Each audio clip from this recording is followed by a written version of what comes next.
大家闻千万字，逐工要和大家做伙来捌一日。即阵啊，咱新闻抢在报道苗栗的东螺菊仔花甲波斯菊拢已经大开。当年九港风节落南了后，就是上届适合欣赏菊仔花的时间。今仔日要甲大家小解即一日，咱同齐来看到，即个就是菊花的菊，读果玉菊第4条。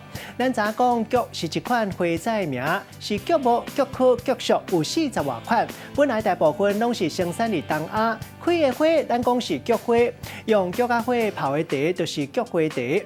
本草纲目写讲菊春生夏木，秋花冬实。若菊花茶味甘性寒，有疏散风热、平肝明目、清热解毒的效果，用来改善风热感冒、头壳痛、目睭疲劳、打湿的症头，嘛会当来清热降火、抗氧化。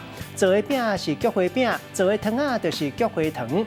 另外，这里读鼻音、读做甲，带大家做伙来小解这两个词。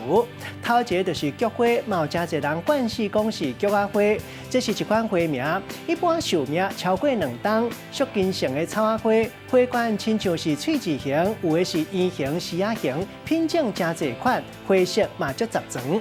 第二个词读做菊花茶，这是用菊花去泡的茶。咱用一句话来举例，甲这两个词夹做伙。譬如讲，当年11月底到12月这段时间，苗栗东螺拢会举办欣赏杭菊的活动，招大家来欣赏菊花花海、啉菊花茶，食到创意的美食料理。今仔日小解这一日读做菊，另外还有一个鼻音读做甲，提供给观众朋友来参考。